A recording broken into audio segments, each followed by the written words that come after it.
Hi, welcome to the Rules of Engagement. We have a wonderful guest with us today. We have Shannon. Shannon is a mother of 3 children. 4. Oh, I'm so sorry, Sharon, I missed one. That's so painful to have missed one. So Sharon has 4 children and is in a second marriage. Her first marriage, you had 2 from the first marriage, is that correct? Correct. 2 from the first marriage, 1 from your husband's marriage. Correct. And then you have 1 that both of you have adopted. Is that Yes, correct? Great. correct. So what we're going to talk about today is an issue that affects many, many couples. Many relationships today end and new relationships start. Shannon happens to be one of those who found a second love in her life and has a happy marriage. However, in every happy marriage, there's always some hiccups. Today, we're going to talk about what it's like to be in a marriage where you have ex-members of the former relationship, ex-husbands, ex-wives. In Shannon's husband's previous relationship, the mother of the child is still very present. And this sometimes is a good thing and sometimes it can be difficult. So Shannon, I want you to help me and share with the audience what it's like to be in a blended family. Being in a blended family is difficult because you always have someone else in your relationship, whether they're there or not. So decisions about the children or decisions in your marriage or vacations or anything little comes up and you have to run it by somebody else in a sense. So you're ultimately having someone else live in your relationship even though they're not there. Okay. So in some cases that can be advantageous if the union between the 2 families works, and in some cases it can be more difficult. Yes. And so in your case, I know there's been many times that it has been difficult. And I'm wondering, when you are in those moments where it gets very contentious or it is a hard decision for you to have to push one way or the other, what that's like for you in your relationship. I think oftentimes, at least in my relationship, it's difficult to me as a mother to have an opinion about something and be able to express it to a father and make sure that he understands you're coming from a motherly place, and also making sure that he knows that the best interest of the kids is where we're coming from and that the 2 of us tackle that together. We make a really good team, so when we're talking about things when it comes to our blended family, it's always a decision we both make together. It doesn't often start that way, but it always finishes that way. So what would you say happens? Because I do know that in blended families, in certain situations, parents will become very defensive over their own child, even in a loving relationship, as in your case, you have a loving relationship. However, this is still his son and it's still your daughter. So both of you have to sort of look at that from a singular lens at times. So Correct. Tell me a little bit about what happens in those moments. I think with any parent, when someone says something negative about your child, your first instinct to be mama bear or papa bear and to defend them. So no matter what, if it's someone, a stranger, an aunt, an uncle, a cousin, even a husband, a wife, when anybody says anything that you feel is negative, you go into defense mode. But what you have to do is step back and know that they love them as much as you do. It's just hard when it's not biologically theirs. So if it's something that I were to have said about my child to my ex-husband, he wouldn't be defensive because we're 2 parents of this child. But when it's a step parent, you don't oftentimes realize that it's coming from a loving place. You just automatically become defensive. So you have to take a step back and talk it out. Right. And understand it's coming from a good place. And so that is a very logical and a very decisive kind of decision making. And in the moment, I'm sure it's not quite that clean and quite that easy. No. And I'm wondering what happens to the 2 of you. Do you get to that point where you have to go separate and spend time to think about how you're dealing with something, or do one of you compromise, or how do you get through that? Because as you say, it's so true. You actually hit the nail on the head. when you're a biological parent, there is this innate attachment that you have, and no one's saying the other person doesn't love that child, but for sure there is a deep, deep sense of attachment. Yes. And many couples really struggle when they have blended families. They often don't survive a second marriage when there's a blended family. And I do know that you're doing an awfully good job and you're making it work. And I'd like you to share with the audience some of the things that you do to make it work. And many couples really struggle when they have blended families. They often don't survive a second marriage when there's a blended family. And I do know that you're doing an awfully good job and you're making it work. And I'd like you to share with the audience some of the things that you do to make it work. So in the beginning of our relationship, when we first started dating, it was a little bit more difficult to understand where the other person was coming from. So we had to take a step back and just walk away and filter through what was coming across as negative versus corrective criticism or maybe just input. And now with our relationship, we always take a step back. If it gets heated, we never get in huge arguments. We get in heated discussions, I call them.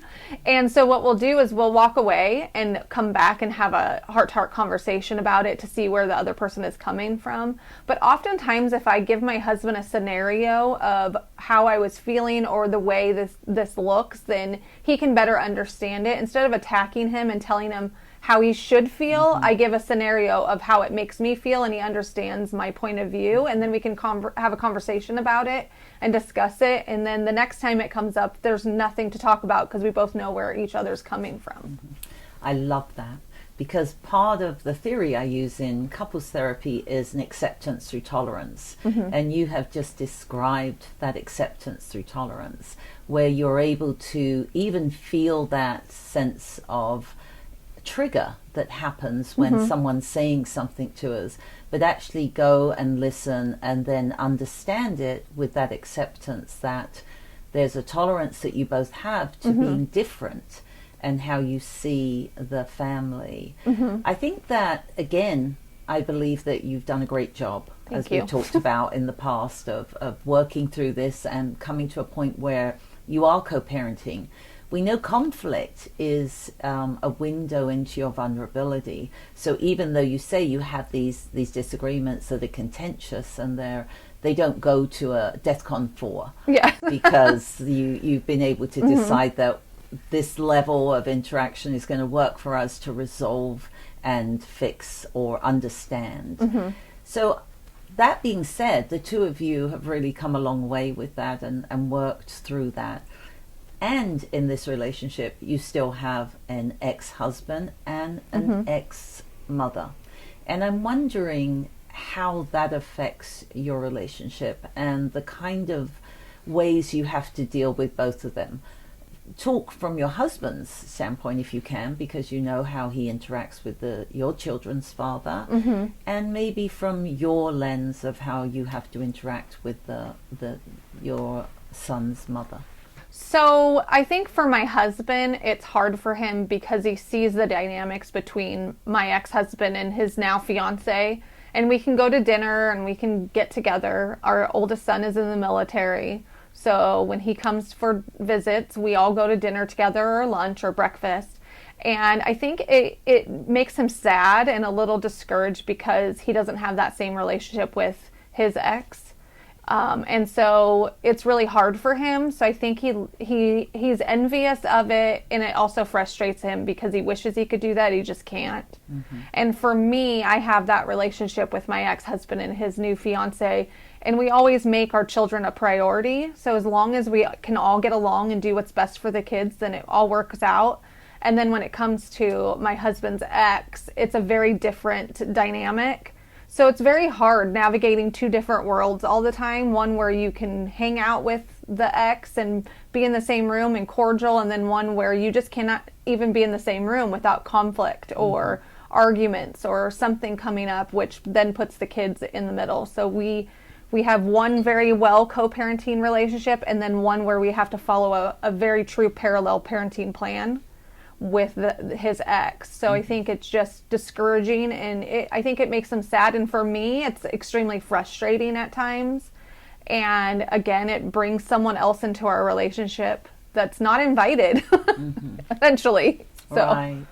So I do understand that, and I think that is very, very common. Yes. The scenario, your second scenario tends to be more common than your first. I have just finished my second book. It's called Co-Parenting Successfully in the New Family. And what you're describing with your ex is what I try and lay out in my new book on how to co-parent. It's wonderful when you can have that, and it would be great if more couples could realize that it's the end of a marriage, but not the end of a family. And I think that's exactly how you and your former husband see it, that you are still a family. Yes. And although the intimacy is gone, there is still that unity of family. Unfortunately, like you say, you don't have it on the other side, which I believe is very, very, very common. And I'm wondering, it's got to be very difficult for you. And you do say, like you said, it's frustrating. And I'm wondering how you navigate that, because you have to then bring that frustration into your marriage. And in a relationship, these outside external stressors have a lot of power. So I'm wondering how you work through that when you are that frustrated and he's the recipient of that. I think for me, it's extremely frustrating as a mother to witness things that happen and you don't have a say, and you feel like, I've raised two older kids. I've been down this road. I feel that I'm a little bit more, not educated, but I've been through it, so I kind of can see what the end of it looks like and the detriment it can have to a child if you don't handle things certain ways. Right. So it's hard for me. I think the biggest frustration is not being able to co-parent with someone else's child that's with you all of the time.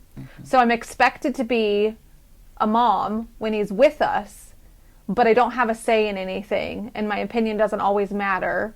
And it's not that my husband doesn't allow it, it's just the dynamics of having a blended family. So in one breath, I'm doing too much as a mom and I'm inserting myself and I'm overstepping boundaries. And then next breath, I'm not doing enough.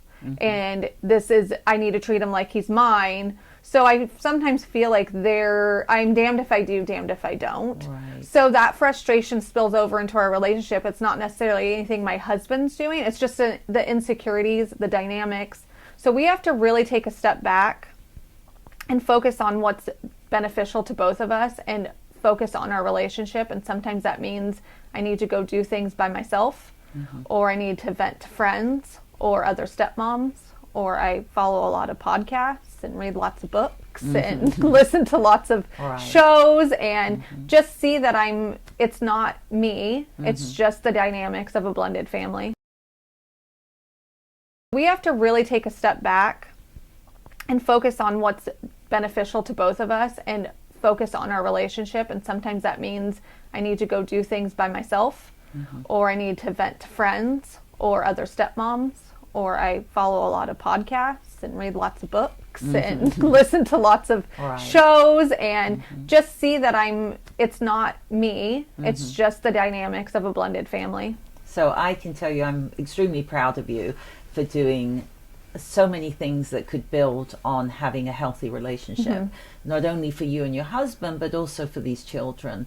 There's nothing worse than a child feeling like a pawn. Yes. And nothing, and nothing worse for you to have to navigate the waters that are so choppy. Yes. But all of what you said, all the resources you use, the talking to to other step parents is wonderful, because you all live the same course. Actually listening to the professionals is great, but again, you're back in that place where ultimately you have to walk back through that door and have that relationship, and you are only human. Yes. And there are going to be times where it doesn't feel like textbook.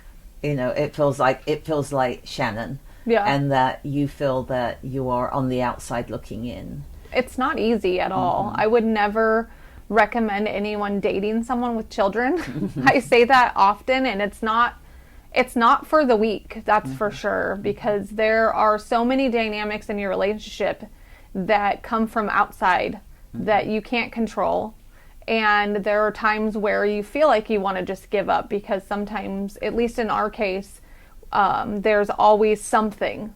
It feels like there's something every day, whether it's chaos or something that my stepson says, my mom said this, my mom said that, or there's a message or something. It's never easy, but as long as we focus on each other and remember why we fell in love, and we know at the end of the day, kids grow up and they move on and this is all we have. And so we focus on that, and it's not easy, but we always rally back and make sure that that's what we're focusing on. And I think that's why we'll be together almost 7 years. And I think that's why we've done so well, is because we always go back to who we are as a couple. I think those are lovely words, because first and foremost, something you said that is so true. Children will grow, they will move on. And when I know your stepson is still quite young. And as he moves into teenagehood, that's going to change too, because his say and his voice is going to be heard. So I do understand that right now his voice is coming through, his own mother and things that she decides on, which is good because she is his mother. And I think we have a right as a parent to be involved in our children's life, whether we're not in a two-parent family. I think that working on keeping that balance for you and your husband is tremendously important. We can lose sight of that when we get caught up in the fray of discourse. And it sounds like you guys have done a really nice job. So, you have to not try to be someone that wants to be right all of the time. It's not easy, but if you take a step back, and being a mom to my own kids, I know what could offend someone. So I try not to, but I'll also make sure that I'm doing the best I can and being the mother to my stepson when he is with me. I grew up in a family with a stepmom that wasn't the greatest support system that I had, and I wanted to make sure that if I was ever a stepmom, that they felt like they belonged and they were part of our family, and our home always felt like their home no matter what. So I think we've done a good job of that too, in making sure that it's not just about us, that our kids always come first too. I grew up in a family with a stepmom that wasn't the greatest support system that I had, and I wanted to make sure that if I was ever a stepmom, that they felt like they belonged and they were part of our family, and our home always felt like their home no matter what. So I think we've done a good job of that too, in making sure that it's not just about us, that our kids always come first too. I love that. You actually are reading from my book. So very good. You're doing the things that couples should do. One is you are learning to repair. You are spending time together, because having time together is just as important as parenting. You're learning to compromise. And that compromise will actually only increase your love and relationship. It doesn't decrease it. So you're doing parenting and co-parenting and putting the children first. In my book, The Rules of Engagement, I cover all those areas, and you have covered them all. So you are definitely my model guest, and I really appreciate you coming on. And again, I thank you for sharing, and thank you for bringing these wonderful pieces of information that hopefully people watching this show will be able to take with them and listen and maybe learn from how you are managing to do such a good job. Thank you. Thank you, Shannon. So I want to thank Shannon for coming today. It was a great segment. I hope you as the audience were able to take from this segment some tools and behaviors that you could use in your own blended family. I think for everyone who has a blended family, it's a challenge and also a drive to really become the best parent you can. So thank you, Shannon, again. And this is The Rules of Engagement.